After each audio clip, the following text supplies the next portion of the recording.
The sky over Fort Moore was still gray at 5:30 when Lieutenant Mason Cade saw the older man step into the formation. 41, maybe 42, gray creeping into the hair at his temples, a faded tactical shirt, worn boots. Cade laughed, loud enough for the whole line to hear. "Old man shouldn't be here. Wrong line, sir. Old folks' home is back that way." Two of the younger officers snickered. The older man said nothing. He bent down, retied his bootlaces, and pulled the strap on his weighted pack one notch tighter. From the observation tower, Major Claire Whitman watched the line. She said nothing. The starter's whistle cut through the cold. If you're new to the channel, take a second to subscribe before this one gets to the part nobody on that field will forget. Now back to the formation. 10 days earlier, in the empty gymnasium of Carver High School in Columbus, Georgia, Ethan Marsh was on his back under a broken pull-up rig, tightening a stripped bolt with one hand and holding a flashlight in his teeth. The sound of crayons on paper came from the bleacher steps. His daughter, Lily, 8 years old, was drawing horses again. "Dad," she said, "Mrs. Patterson is here." He slid out from under the rig. The neighbor stood by the gym door, gray cardigan, reading glasses on a chain. She held up a folded flyer. "Saw this at the post office. Thought of you." Ethan wiped his hands on a rag, took the page, and read. Fort Moore. Senior Combat Skills Instructor, civilian contract. Salary 3 times what the school paid him. He glanced at Lily, then at the flyer, then at Lily again. "They want somebody who can run a course," Mrs. Patterson said. "Lily told me last week piano lessons start in the fall." Ethan folded the paper and slid it into his back pocket. 3 days later, in the training operations office on the 3rd floor of Building 4, Major Claire Whitman opened a file folder and read the page on top. Service history, 17 years, honorable, unit, classified, Department of Defense authorization, required for disclosure. She looked up from the page. The man across from her sat very still, hands on his knees, eyes on her without staring. "Mr. Marsh," she said, "this position requires you to pass 4 evaluations equivalent to those for active duty officers. Physical, marksmanship, navigation, tactical exercise. You are 41. Do you understand the standard?" "I understand." "Have you held a weapon since your separation?" "At a range. Not in a tactical setting." She made a note. "The evaluation begins in 7 days. You'll be housed in transient quarters.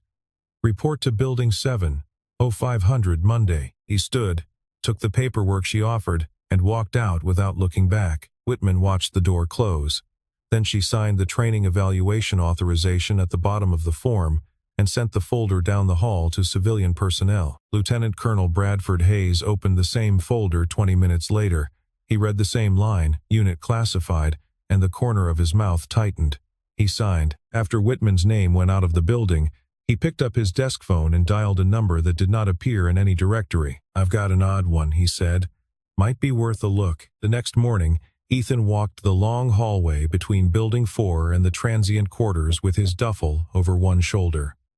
Lieutenant Cade and 3 other young officers stood near the coffee machine. Cade stepped into the aisle, blocking him. "Sir, you sure you're in the right building? Retirement paperwork's over in C." Ethan walked around him without breaking stride. Master Sergeant Theodore Brennan watched from the doorway of the duty office, 54 years old, 31 of them in uniform, and something in the way Marsh moved through that hallway, center of gravity low, shoulders soft, pulled at a memory he could not quite name. That night in the transient room, Ethan opened his laptop and called home. Lily held up a sheet of paper to the camera. "White horse, with a fence. That's a good one, baby. Mrs. Patterson says you'll be gone 2 weeks. Just a couple of weeks. Then I'm back." After the call ended, he sat for a long time looking out the window at the dark parking lot. His left hand moved without thinking to the inside of his right wrist, where a small tattoo, a winged dagger no longer than a thumb, rested under the cuff of his sleeve. Monday, 0500. The formation that opened this story stood on the cold asphalt. 23 candidates, weighted packs, 5 miles of paved track and trail ahead of them.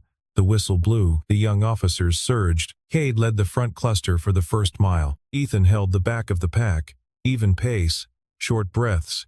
He did not look up. By mile 3, the front cluster had broken into 3 groups.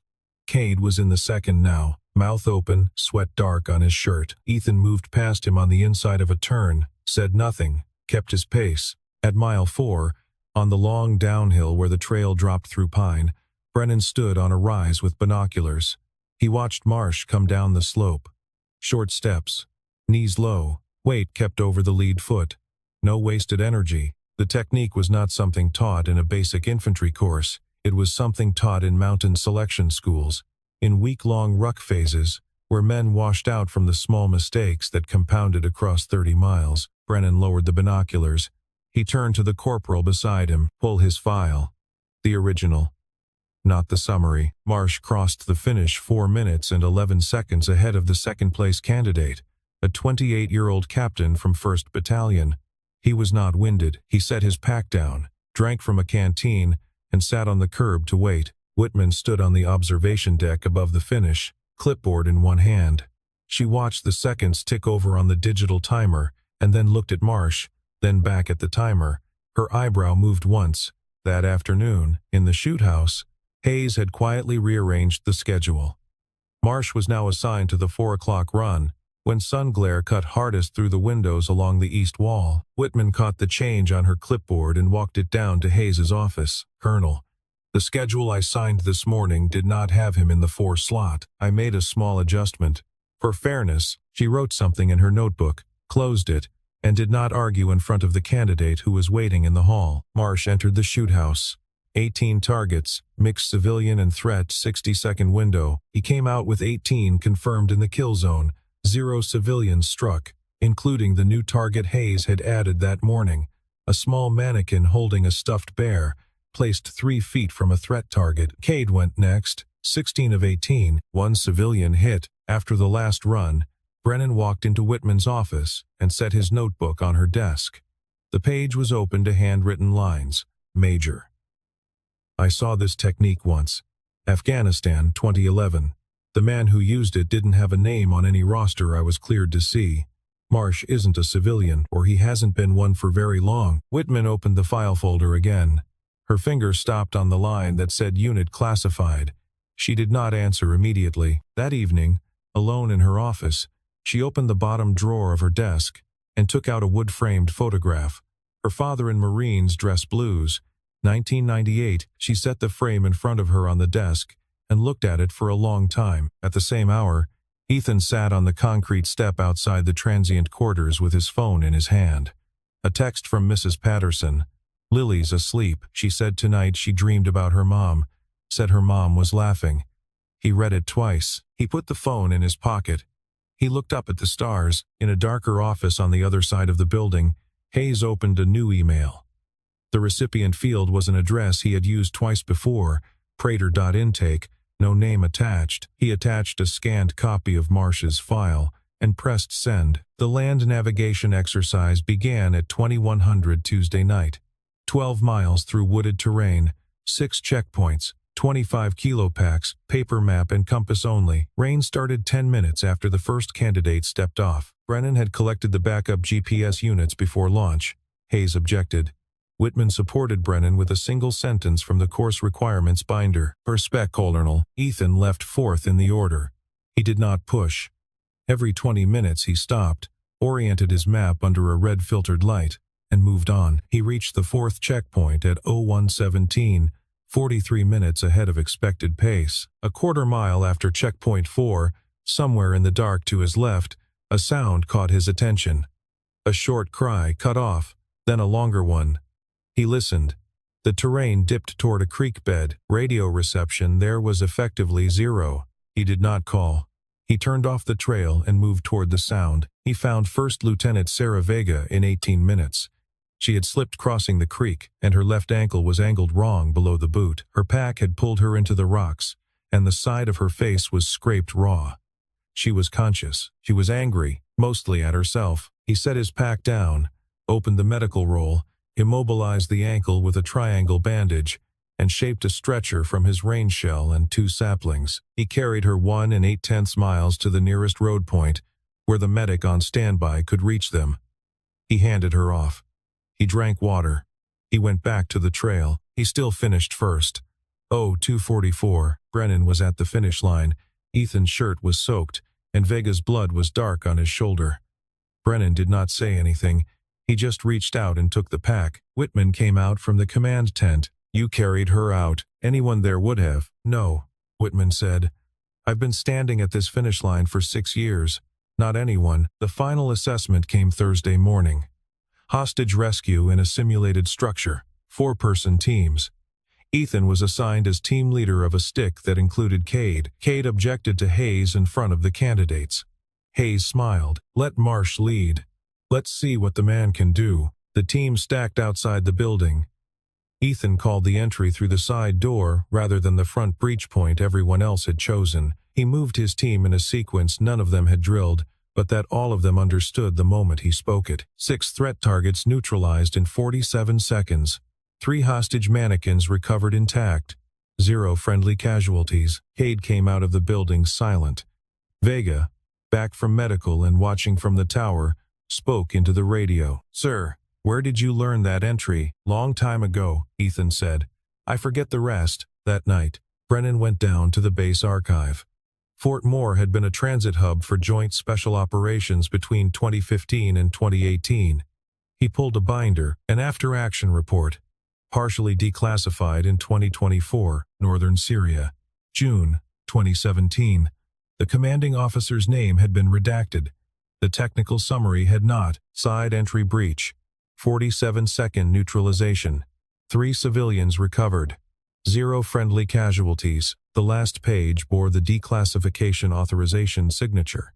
Brigadier General Marcus Holloway. Brennan set his pen down. He picked up his phone and dialed Whitman. Major. The general comes for the closing ceremony next Tuesday. He has to see Marsh in person. 6 days later, the closing ceremony assembled on the small parade field behind Building 1. 23 candidates in formation. Hayes at the podium. Whitman beside him, silent. The partially declassified report sat folded in her uniform pocket. Major General Marcus Holloway stepped out of his sedan with 2 aides. He shook Hayes's hand. He turned to Whitman and held her eyes for a second longer than the courtesy required. She did not speak. He walked down to the line of candidates. Hayes began his speech. Praise for the next generation of officers. The standard phrases. The standard rhythm. He did not mention Marsh by name. Holloway walked the line. He stopped in front of each candidate, gave the small nod of acknowledgement and moved on. When he reached the 7th man, he stopped longer. The June morning was warming. Ethan stood at attention. The cuff of his uniform shirt had ridden up half an inch on his left wrist. The tattoo was visible. Winged dagger, dark ink, the size of a thumb. Holloway did not move for several seconds. Hayes's speech continued behind them. The air on the parade field had changed, and he had not yet noticed. Holloway spoke quietly. Only the first rank heard him. Captain. Hayes stopped mid-sentence. Separated, sir, Ethan said. Just Mr. Marsh now. Holloway looked at the tattoo for another long beat. Then he turned to the captain at his shoulder. Call the formation to attention. The order rang out. 23 candidates snapped from parade rest to attention. Hayes stood very still at the podium. Holloway addressed the field. He did not raise his voice, and he did not name a single operation. Mr. Marsh and I worked together 9 years ago. I cannot tell you where, and I cannot tell you what. But I can tell you this. The tattoo on his wrist cannot be faked, and the men who wear it are not many. He is one of the reasons 3 United States citizens are alive today. That is the only public sentence I will say about it. He extended his hand. Ethan took it. It was not a salute. It was the handshake of 2 men who had once stood in a room that 7 people on Earth knew about. Holloway turned to Hayes. Colonel, Mr. Marsh's evaluation will be processed by the book. No exceptions. No delays. I want the paperwork on my desk by Friday. Yes, sir. After the ceremony, Whitman found Ethan in the parking lot, stowing his pack in the bed of his pickup. She did not ask about Syria. She asked what his daughter's name was. Lily. 8. She draws horses. She nodded. Master Sergeant David Whitman, Marines. Killed in Fallujah when I was 14. My mother never took her ring off. A long pause. Neither of them looked at the other. Ethan closed the tailgate. Thank you for not refusing the service when you were first called. Whitman said. "Thank you for not letting Hayes push me off this field before I had the chance to stand on it." She walked with him to the driver's door. The truck bed had a tarp folded square in the corner, the way men with daughters folded things, and a child's booster seat strapped in the back of the cab. She looked at the booster seat. She did not comment on it. "Holloway will want an answer on the position by Monday," she said. "I know. Take the weekend. Talk to your daughter." Ethan drove out the front gate. In the rearview mirror, she was still watching. On the passenger seat sat an unopened envelope. Senior Combat Skills Instructor, civilian contract, unsigned. 3 days later, on a sidewalk in downtown Columbus, Ethan watched his daughter run through the school's front gate, with her backpack bouncing behind her. His phone rang. He turned away from the playground to answer. "Marsh, it's Whitman." An investigative reporter at the Atlanta paper filed a Freedom of Information request this morning. "Your name?" 4 very specific questions about Operation Iron Wren, detail only somebody with file access would know to ask. Ethan stood on the sidewalk a long moment, watching Lily disappear into the building. The cold he felt was not for himself. It was for a promise made in a hospice room 3 years ago, and a woman who would never know whether he had kept it. "Hayes? That's what we think. Counterintelligence is pulling his communication logs now." Within 48 hours, they had it. Hayes had emailed Marsh's file to an address belonging to Prater Group, a private military consultancy headquartered in Northern Virginia. The same address had received 17 other personnel files over the previous 4 years, each one belonging to a former special operations soldier whose service record had been classified. Holloway summoned Hayes to his office. He laid 3 documents on the desk: the email log, a warranted record of Hayes's phone call to the reporter, the list of 17 other names. "You have 2 options," Holloway said. "Retire by end of business, cooperate fully with the Department of Justice investigation into Prater Group, and you may avoid a federal sentence, or hold this office 1 more hour and face court-martial under Title 18, Section 798, next week." Hayes signed the papers in 20 minutes. He walked out of Holloway's office with his retirement packet under his arm and the cooperation agreement folded inside it. 2 military police officers waited in the corridor and escorted him to his car. He did not return to his office. The locks were changed before lunch. Brennan dug deeper. Prater was not just buying files. They were assembling something they referred to internally as the Ghost Roster, a compiled list of operators whose presence in classified operations could not be found through normal public records. The roster was being sold to private security firms for recruitment purposes. Some of it, intelligence officers feared, was being sold further down the chain to interested third parties who simply wanted to know who had been where. Whitman called Ethan late that night. He was in the kitchen at home in Columbus, washing dishes one-handed. "Marsh, your file was one of more than 200, and they matched your name to Iron Wren." He set the plate down in the sink. On the refrigerator, held by a magnet shaped like a sunflower, was Lily's most recent drawing. White horse, brown fence. "What about the people we brought out of that op? 2 of the journalists have been gone for years. Cancer. Heart. Natural. There's 1 survivor." "Where?" A pause on the line. "Ann Arbor, Michigan. Freshman pre-med at the University of Michigan. Her name is Layla Nasser. She filed a report with campus police this morning. She says 2 men have been following her for 3 days." Ethan stood at the kitchen sink. Lily was asleep in the bedroom down the hall. He opened the upper cabinet, the one he had not opened in 3 years, and lifted down the canvas pack he had not touched since the day he had left active service. He dialed Mrs. Patterson. "Can you watch Lily for a few days?" Something came up. Whitman drove to Columbus before sunrise and picked him up at the curb in front of his house. She had cleared the trip through Holloway in the small hours. Joint Coordination, Army Training Command and the FBI Detroit Field Office. 2 seats on a 6 a.m. flight out of Atlanta. On the plane, she handed him the file. Layla Nasser, born in Aleppo in 2008, naturalized American citizen, daughter of Karim Nasser, an American reporter of Syrian descent, who had worked for Reuters until his death in detention 3 weeks before Ethan's team had crossed the border to recover the family. Yasmin Nasser, the mother, now taught Arabic at Wayne State University in Detroit. Layla had grown up in Dearborn valedictorian of her high school class, full scholarship to Ann Arbor. Layla did not know the name of the man who had carried her out. Her mother had told her, every year on her birthday, only that he had no name they were allowed to know. She remembered only an American man, silent, who had carried her across sand in the dark. Whitman looked at Ethan over the airline tray. Do you want her to know? Ethan was quiet for a long time. He watched the wing tilt over Tennessee. I want her safe. The rest is hers to decide. In Detroit, they met FBI Special Agent Maria Delgado at the field office. Delgado confirmed the two men following Layla carried Bulgarian passports that had failed the Bureau's first authentication check. They were contracted through a third-party firm based in Cyprus that had been hired through 2 layers of intermediaries by Prater Group. Their assignment, as best Delgado could read it, was reconnaissance, possibly to identify, possibly to pressure, possibly to silence if the indictment in Washington forced classified material into open court. The 3 of them drove up to Ann Arbor in the early afternoon. Whitman met Layla first at a coffee shop on State Street alone. She did not mention Ethan. She introduced herself as an Army liaison officer assisting with her safety. Ethan walked in 10 minutes later. Layla was 18 years old, small, and her hands wrapped around the paper cup in front of her like she was warming them at a fire. She looked at him. 1 full second. She did not cry. She set the cup down very carefully. My mother told me about you on every birthday, she said. Her English carried only the faintest trace of an accent. She said the people had no name.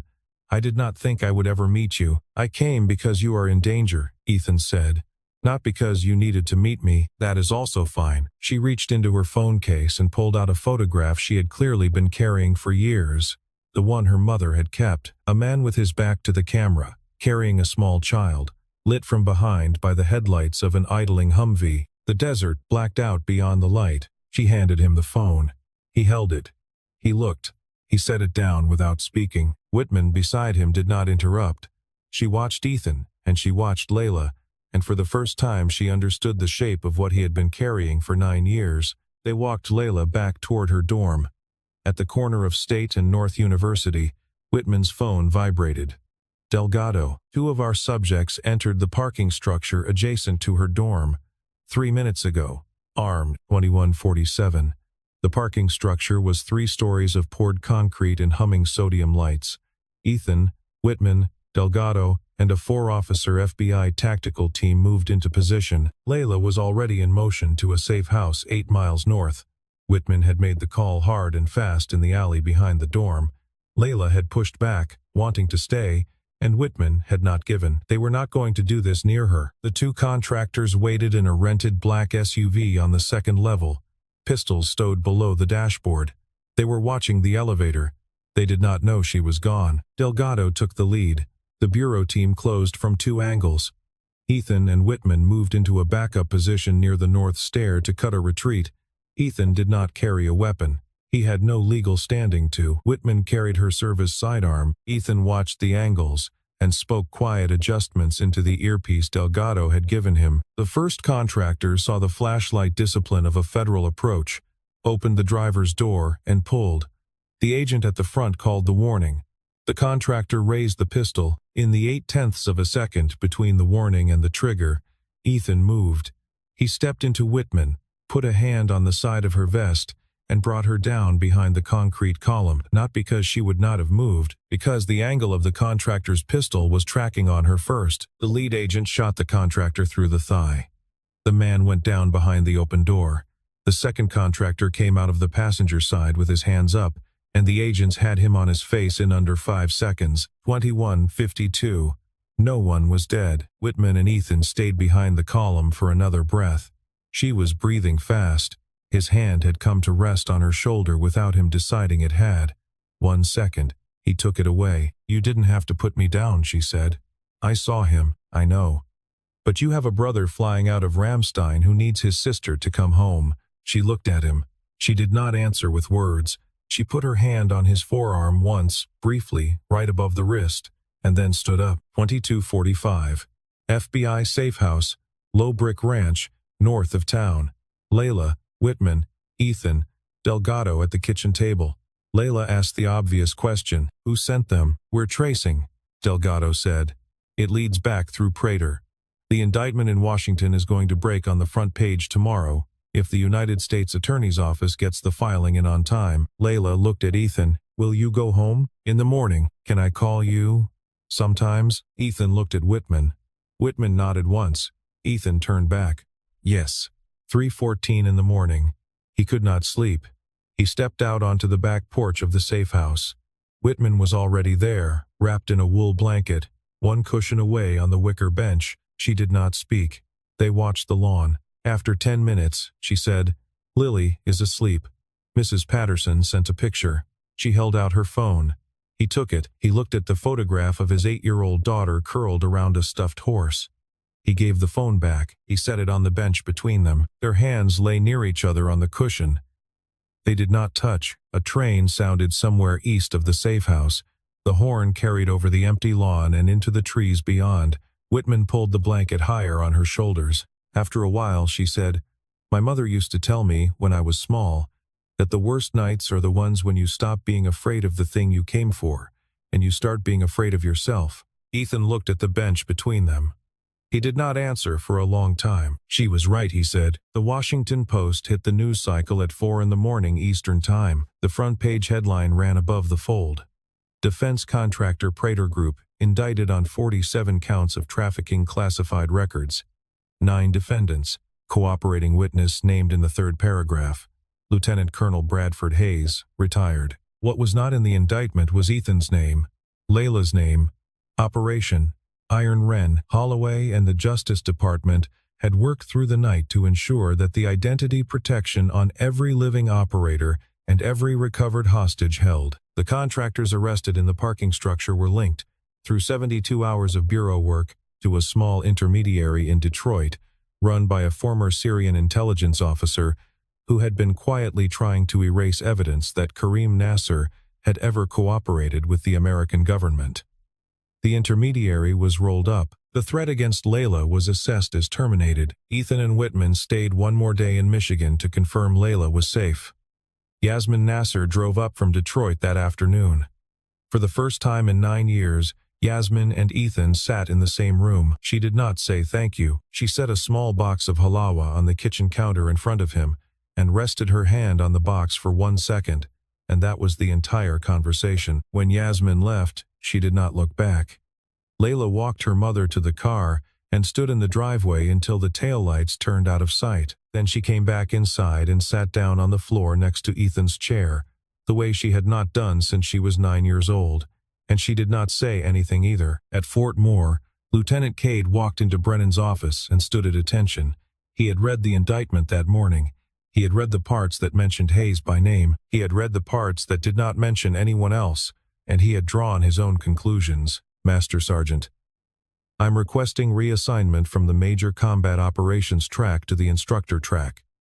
I want to learn from Mr. Marsh when he returns." Brennan looked at him for a long time. "On time, Lieutenant. The first lesson is humility." That evening Brennan called Whitman from the office phone. He had pulled one more thing from the archive, he said. A photograph taken 3 days after Iron Wren, classified, never released. The photograph showed a hospital corridor in Erbil, and in the corner, holding a child wrapped in a blanket, was a man whose face was blurred by motion. Brennan said he would not share the file. He just wanted her to know it existed. Whitman thanked him and hung up and sat in her office for a long time. The morning of the flight, Ethan walked the perimeter of the safe house once before sunrise. Old habit, he checked the line of sight from the back fence to the porch, and from the porch to the gate, and from the gate to the driveway.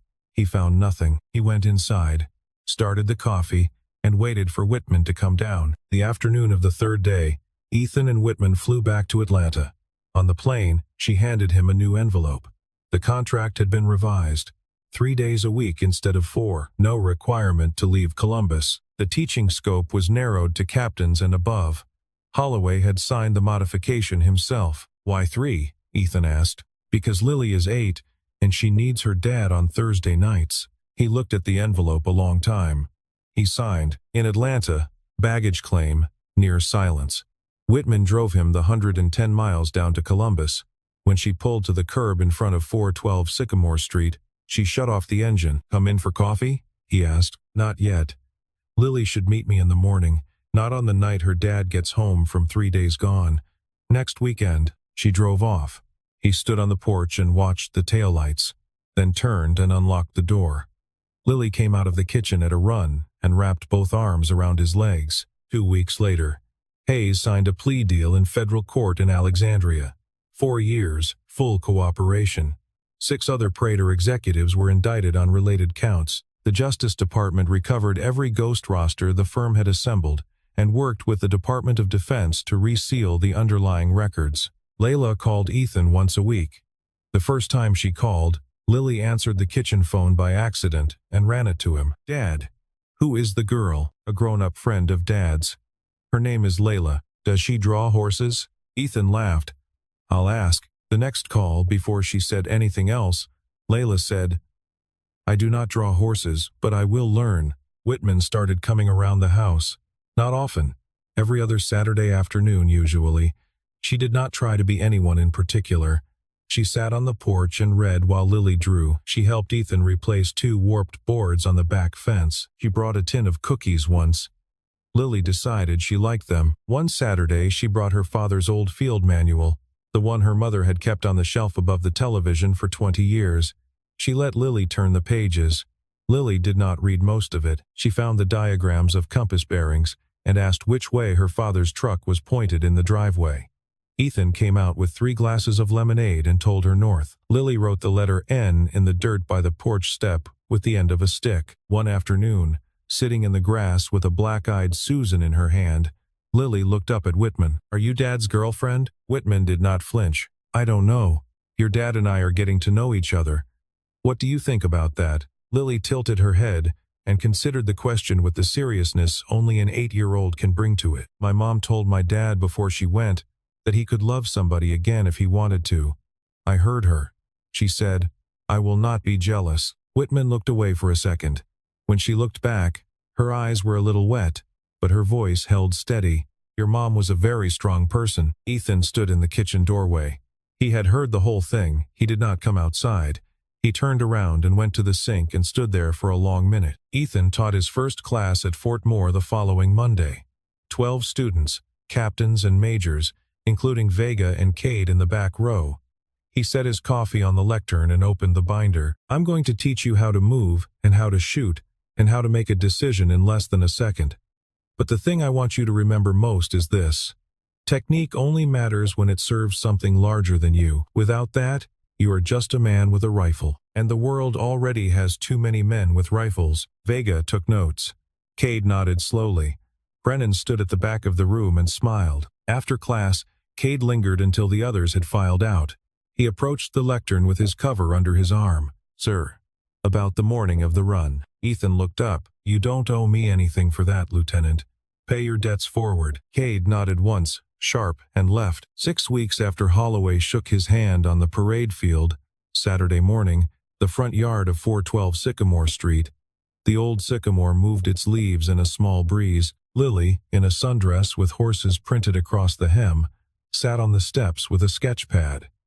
Whitman arrived at 10, a box of donuts in one hand and a hardcover book about Arabian horses in the other. Lily opened the door, hugged her the first time, and pulled her by the wrist out into the yard to show off the new drawing. 4 figures under a single tree. "That's Dad. That's you. That's Layla. That's me." Whitman looked at the drawing for a long moment. Ethan stood in the doorway, silent. At 10:45, a video call. Layla, from her dorm room in Ann Arbor. She had drawn a horse, clumsy, lopsided, with one leg longer than the others, and she held it up to the screen. Lily clapped. Layla laughed. The two of them talked for 15 minutes about horses and college dining halls and what Dearborn was like. Ethan and Whitman sat behind the laptop and did not interrupt. At the end of the call, Layla held the phone closer to her face and spoke directly to Ethan. "I changed my major from pre-med to history. My mother is not happy. But I think I want to write about my father one day. I wanted you to know first." Ethan watched her on the small screen for a beat. "Your father would be proud of either choice." Layla nodded once and ended the call. After the call ended, Lily took her crayons back out to the yard. Ethan and Whitman sat on the porch, 2 cups of coffee on the small table between them. "Holloway told me yesterday," Whitman said, Late this month, there's a memorial for the 10th anniversary of Iron Ren. Private. 9 people on the list. You're invited. I'll go if you come with me. That's not my mission, Marsh. I'm not asking as Major. I'm asking as Ethan. She looked at him. For the first time in everything that had happened since the parade field, she put her hand on his hand, and she did not take it away. Then I'll come. Along quiet. Lily was singing something under her breath in the yard, a song about a brown horse and a barn. Mrs. Patterson's laugh carried from her own backyard across the hedge. Sarah told me before she went, Ethan said. She did not need me to live for her. She needed me to keep living. I did not understand for 3 years. I think I am starting to. Whitman did not answer. She tightened her hand on his once, then let her fingers rest on top of his on the table. From the kitchen window behind them, the morning sun caught the edge of a framed photograph on the wall. Sarah, on the day they had brought Lily home from the hospital, holding the baby in a thin cotton blanket and laughing at something off camera. Whitman had seen the photograph the second time she visited, and she had not commented on it. Ethan had noticed her not commenting, and he had been grateful. The sun moved past the high branches of the sycamore. Lily ran up the steps with 2 drawings. Will you mail one to Layla? Whitman nodded. She took the drawing. Lily handed the second one to her father. On Sycamore Street, where the wind moved soft through the old branches, and an 8-year-old's drawings hung in every window, a quiet man finally understood the difference between surviving a war and surviving a promise. And for the first time in 9 years, he was carrying neither alone.